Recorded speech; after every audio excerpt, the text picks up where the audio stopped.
नमस्ते बच्चों, मैं हूं डॉक्टर ज्योति शर्मा और आपका स्वागत है विजेता चैनल पर। तो बच्चों, हम पढ़ रहे हैं विज्ञान कक्षा 10 की और आज जो हम पाठ पढ़ रहे हैं वो है अध्याय 6 और पाठ का नाम है नियंत्रण एवं समन्वय।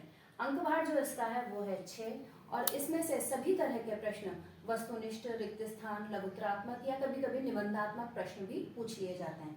तो आइए बच्चों शुरू करते हैं। प्रश्न 1 जो मैंने लिया है वो है मानव मस्तिष्क का चित्र बनाते हुए उसके कार्यों का वर्णन कीजिए। बहुत ही सिंपल तरीके से मैंने चित्र बनाया है बच्चों, आप देख सकते हैं। सबसे बाहर जो होता है वो कपाल हड्डियों से बना हुआ एक बॉक्स होता है जिसे हम कपाल कहते हैं और इसी के अंदर हमारा जो मस्तिष्क होता है वो सुरक्षित रहता है। इसके अंदर कपाल के अंदर 3 झिल्लियां भी पाई जाती हैं और एक द्रव भी भरा रहता है जो बाहरी आघातों से मस्तिष्क की सुरक्षा करता है। मस्तिष्क जो होता है वो 3 भागों में बटा होता है, प्रमस्तिष्क, मध्य मस्तिष्क और पश्च मस्तिष्क। प्रमस्तिष्क जो होता है वो काफी बड़ा भाग 80 से 85% जो भाग होता है वो प्रमस्तिष्क का ही होता है। मनुष्य में ये भाग बहुत ज्यादा विकसित होता है क्योंकि हमारे जो सोचने समझने की जो क्षमता होती है वो प्रमस्तिष्क में ही स्थित होती है। प्रमस्तिष्क के अंदर हमारे देखने, सुनने, याददाश्त, लिखने, बोलने सभी तरह की क्रियाएं जो कि हम करते हैं उन सभी क्रियाओं से संबंधित इस प्रमस्तिष्क में अलग अलग केंद्र होते हैं और इन्हीं केंद्रों से हम संचालित होते हैं। फिर आता है मध्य मस्तिष्क। मध्य मस्तिष्क जो होता है वो देखने और सुनने में हमारी हेल्प करता है।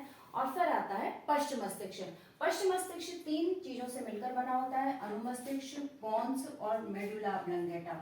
ये जो तीनों हैं वो तीनों ही अलग अलग कार्य करते हैं। अनुमस्तिष्क जो है वो ऐच्छिक क्रियाओं के लिए उत्तरदायी होता है, जैसे हम साइकिल सीधे चला रहे हैं या हमें चलना है, टहलना है, खाना खाना है, तो ऐच्छिक क्रियाएं जितनी भी है उन्हें अनुमस्तिष्क नियंत्रित करता है। और पोन्स जो है वो अनुमस्तिष्क और मेडुला ऑब्लंगेटा को जोड़ने का काम करता है। और मेडुला ऑब्लंगेटा जो होता है वो अनैच्छिक क्रियाओं के लिए उत्तरदायी होता है, जैसे कि श्वसन, पाचन, हमारी पलकों का निरंतर ऊपर नीचे होते रहना, हृदय की धड़कन, ये जो सारी क्रियाएं होती है शरीर में होने वाली उन्हें मेडुला ऑब्लंगेटा के द्वारा नियंत्रित किया जाता है। तो इस तरह से बच्चों मानव मस्तिष्क के 3 भाग होते हैं और ये तीनों भाग ही अलग अलग कार्य करते हैं। संपूर्ण शरीर का समन्वय इन तीनों भागों के द्वारा किया जाता है। नेक्स्ट क्वेश्चन पर चलते हैं बच्चों। तंत्रिका कोशिका की संरचना बताते हुए इसकी क्रियाविधि बताइए। तो तंत्रिका कोशिका जिसे हम न्यूरॉन कहते हैं, यह तंत्रिका तंत्र की इकाई है। कई बार आपसे रिक्त स्थान में पूछ लिया जाता है कि तंत्रिका तंत्र की इकाई बताइए, तो तंत्रिका तंत्र की इकाई को हम न्यूरॉन कहते हैं, तंत्रिका कोशिका या न्यूरॉन कहते हैं। तो तंत्रिका कोशिका जो होती है वो मकड़ी के जाले के समान संरचना होती है। ये देखिए, इस मकड़ी के जाले के समान ये जो सिर होता है इसे कोशिका काय कहा जाता है। कोशिका काय के अंदर केंद्रक और जीव द्रव्य स्थित रहता है। इसके बीच बीच में से ये जो छोटी छोटे बाल जैसी संरचनाएं निकल आती हैं इन्हें दुर्माक्ष कहा जाता है। एक दुर्माक्ष लंबा हो जाता है जिसे तंत्रिकाक्ष या एक्सोन कहते हैं। इस एक्सोन का अंतिम भाग जो होता है वो बिंदु नुमा संरचनाओं पर समाप्त होता है। बीच बीच में जो वसा की एक परत चढ़ी हुई होती है जिसे माइलिन शीट कहते हैं। तो ये माइलिन शीट क्या काम आती है कि जो इसमें संवेग बहेंगे वो विद्युत आवेगों के रूप में बहेंगे और वो विद्युत आवेग यहाँ से कूद करके और फटाफट से हमारे संवेगों को आगे से आगे पहुंचाने का काम करते हैं। तो अब इसकी क्रियाविधि बताइए। इसकी क्रियाविधि में इस तरह से हमारे शरीर में करोड़ों तंत्रिकाएं पूरे शरीर में फैली होती हैं। इसके बाद दूसरी तंत्रिका आ जाती है। दूसरी तंत्रिका का सिर यहाँ पर होगा और पूंछ पीछे होगी, इसी तरह से ये जमी हुई रहती हैं। तो जैसे ही संवेदनाएं लेकर ये जो दुर्माक्ष होते हैं वो संवेदनाएं लेकर आगे की तरफ पहुंचते हैं, यहाँ पर आते हैं इन बिंदुनुमा संरचनाओं पर। बिंदुनुमा संरचनाओं से इस तरह से, तो जो दूसरी तंत्रिका के दुर्माक्ष है वो इस तरह से स्थित होते हैं, जुड़े नहीं होते, इस तरह से स्थित होते हैं कि ये जो बीच का गैप है, 2 तंत्रिकाओं के जो बीच का स्थान है वो सिनेप्स कहलाता है। कई बार क्वेश्चन पूछ लिया जाता है कि सिनेप्स किसे कहते हैं या 2 तंत्रिकाओं के बीच के स्थान को क्या कहा जाता है। तो 2 तंत्रिकाओं के बीच के स्थान को बच्चों सिनेप्स कहा जाता है। तो उस सिनेप्स में कई सारे रसायन भरे रहते हैं, हार्मोन्स भरे रहते हैं। तो उनके द्वारा ये जो आवेग यहाँ तक लाए जाते हैं उन आवेगों को विद्युत आवेग के रूप में तुरंत दूसरी वाली तंत्रिका में छोड़ दिया जाता है और दूसरी तंत्रिका से तीसरी में। इस तरह से ये जो संवेग है 1 सेकंड के भी करोड़वें हिस्से में हमारे पूरे शरीर में पहुंच जाते हैं। तो इस तरह से जो तंत्रिका कोशिका होती है वो कार्य करती है। अगले क्वेश्चन पर आते हैं, तंत्रिकाएं कितने प्रकार की होती हैं? तो तंत्रिकाएं 3 प्रकार की होती हैं बच्चों मानव शरीर में, संवेदी तंत्रिका, प्रेरक तंत्रिका और मिश्रित तंत्रिका। संवेदी तंत्रिका जो होती है वो हमारे संवेगों को लेकर मस्तिष्क तक और मेरुरज्जु तक जाती है। जैसे हमारा हाथ गर्म तवे पर छू गया है तो उस जो संवेदनाएं यहाँ से लेंगे, जो संवेग ले रहे हैं, गर्म तवे पर हाथ पड़ गया है हमारा, उन संवेगों को लेकर ये संवेदी तंत्रिकाएं जो होती है मस्तिष्क और मेरुरज्जु तक संवेगों को लेकर जाती हैं। प्रेरक तंत्रिकाएं, अब संवेग पहुंच गए हैं तो प्रेरक तंत्रिकाओं को जो मस्तिष्क मेरुरज्जु आदेश देते हैं कि भाई हाथ को तुरंत हटा लिया जाए, तो वो जो संवेदनाएं वापस से जो उसको लेकर आएंगी, उस ऑर्डर को जो लेकर आएंगी, वो होती हैं प्रेरक तंत्रिकाएं। और इन प्रेरक तंत्रिकाओं की सहायता से ही पेशियां कार्य करती हैं और फटाफट हमारा जो हाथ है वो तवे से हट जाता है। तीसरी होती है मिश्रित तंत्रिकाएं। ये समय आने पर दोनों ही प्रकार के कार्य कर लेती हैं, संवेदी कार्य भी कर लेंगी और प्रेरक कार्य भी कर लेंगी, यानी ये संवेदनाओं को भी ले जा सकती हैं और ये उधर से प्रेरणा को भी लेकर के आ सकती हैं, इसलिए ये मिश्रित तंत्रिकाएं कहलाती हैं। तो इस तरह से तंत्रिकाएं जो है वो 3 प्रकार की हो गई। अगला क्वेश्चन आ जाता है हाइपोथैलेमस का क्या कार्य है? तो बच्चों हाइपोथैलेमस जो होता है वो मस्तिष्क का एक भाग होता है और ये हमारी भावनाओं को, जैसे कि प्यास लगना, भूख लगना, नींद आना, मुंह में लार आना, शरीर का तापमान नियंत्रण रखना, तो ये जो सारी हमारी जो भावनाएं से संबंधित हैं उन सारी चीजों को ये नियंत्रित रखता है। फिर अगला क्वेश्चन है प्रतिवर्ती क्रिया किसे कहते हैं? तो पर्यावरण के प्रति शरीर द्वारा जो होने वाली क्रियाएं हैं जिन पर कि हमारा नियंत्रण नहीं होता, ऐसी जो क्रियाएं होती हैं वो प्रतिवर्ती क्रियाएं कहलाती हैं और प्रतिवर्ती क्रियाओं का जो संचालन है वो मेरुरज्जु के द्वारा किया जाता है। तो जैसे अभी मैंने कहा था कि गर्म तवे पर हाथ पड़ना या पैर में कांटा चुभने पर एकदम से पैर का ऊपर उठ जाना या तेज हवा चलने पर आंखों का एकदम से बंद हो जाना, तो ये जो सारी क्रियाएं जो पर्यावरण में होती हैं उन सारी क्रियाओं को प्रतिवर्ती क्रिया कहते हैं। ठीक है बच्चों, क्लियर है? आइए बच्चों आगे बढ़ते हैं अपन। अगला प्रश्न है प्रकाशानुवर्तन, गुरुत्वानुवर्तन व रसायनुवर्तन को समझाइए। इन तीनों की परिभाषाएं आपसे पूछी जाती है। तो प्रकाशानुवर्तन, तो पौधा जो है वो प्रकाश की तरफ जो गति करेगा वो प्रकाशानुवर्तन कहलाएगा और संपूर्ण पौधा जो है, प्ररोह जो है वो प्रकाश की तरफ ही गति करता है, तो वो गति प्रकाशानुवर्तन कहलाती है। गुरुत्वानुवर्तन यानी जमीन की तरफ गति, तो जड़ की जो गति होती है वो गुरुत्वानुवर्तन गति कहलाती है। रसायनुवर्तन यानी किसी रसायन के प्रति बढ़ना, तो पराग नलिका की बीजांड की ओर जो गति होती है वो रसायनुवर्तन गति कहलाती है। अगला क्वेश्चन है पादप हार्मोनों के नाम बताते हुए उनके कार्य लिखिए। तो यहाँ मैंने 4 पादप हार्मोनों के नाम लिखे हैं।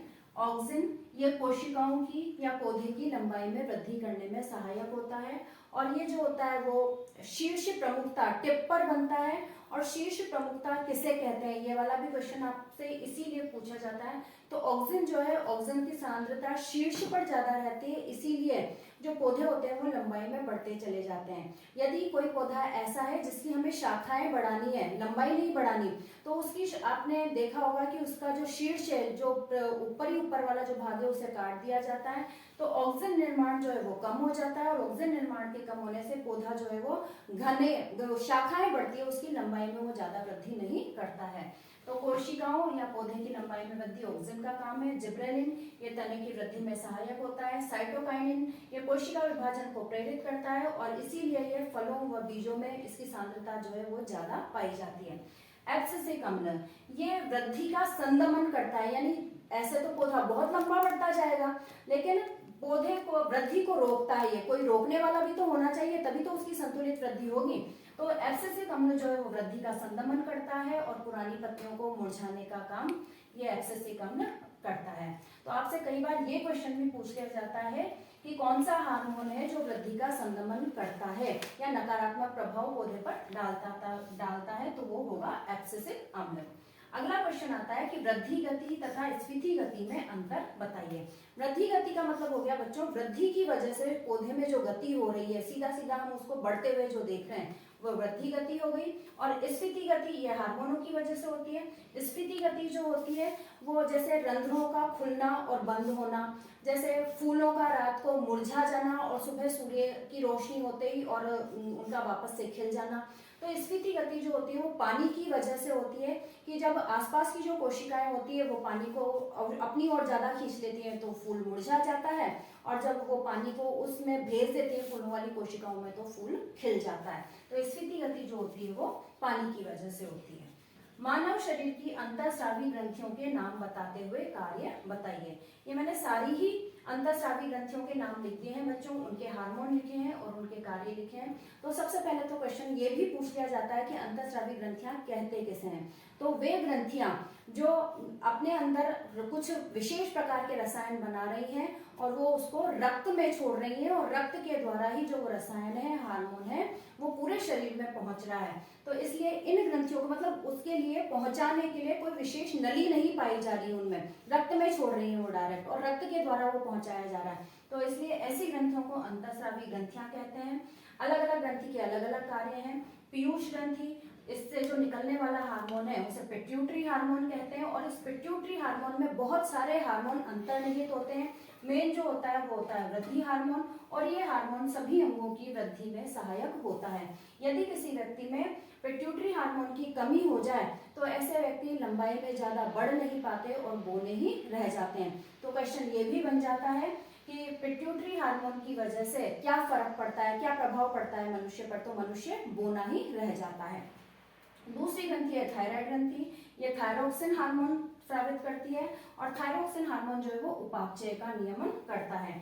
थायरोक्सिन हार्मोन को बनने के लिए आयोडीन की बहुत आवश्यकता होती है। यदि हमारे खाने में आयोडीन की कमी हो जाए तो इसको ज्यादा कार्य करना पड़ता है थायराइड ग्रंथि को, और हमारा गला जो होता है, क्योंकि गले में स्थित होती है तो गला जो होता है वो सूजकर लटक जाता है और उसे गलगंड रोग कहते हैं। तो हमें गलगंड रोग न हो और उपापचय जो हमारा है वो सही बना रहे, इसलिए हमें आयोडीन युक्त भोज्य पदार्थ, आयोडीन युक्त नमक का सेवन करना चाहिए।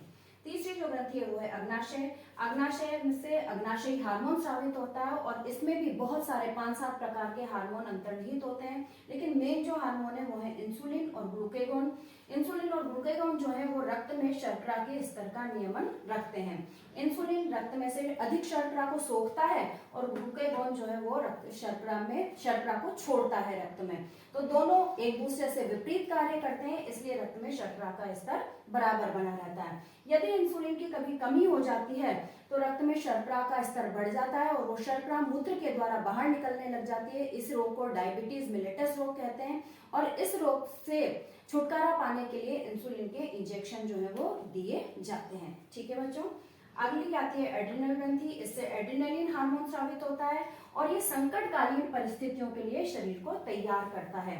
तो इस एड्रिनलिन हार्मोन को करो या मरो हार्मोन के नाम से भी जाना जाता है, क्योंकि संकट के समय हमें किस तरह का व्यवहार करना है इसके लिए ये हमें तैयार कर रहा है। फिर है वृषण। वृषण से टेस्टोस्टेरोन नामक हार्मोन स्रावित होता है, और ये शुक्राणु निर्माण के लिए और द्वितीयक गौण लैंगिक लक्षण जिनका विकास होगा उसके लिए ये टेस्टोस्टेरोन हार्मोन बहुत आवश्यक होता है। लास्ट है अंडाशय। अंडाशय से 2 प्रकार के हार्मोन स्रावित होते हैं, प्रोजेस्टेरोन और एस्ट्रोजन। ये अंड निर्माण में और द्वितीयक गौण लैंगिक लक्षणों के विकास में सहायक होते हैं। ठीक है बच्चों, मैंने इस लेसन के इंपॉर्टेंट क्वेश्चंस बोर्ड में जो आए हैं उन क्वेश्चंस को लेने का प्रयास करा है। आप इन्हें पढ़िए, और इस पार्ट में से जो मार्क्स आते हैं, जो क्वेश्चंस आते हैं उनको अच्छे से अच्छे करके अच्छे मार्क्स लाने की आप प्रयास कीजिए। धन्यवाद।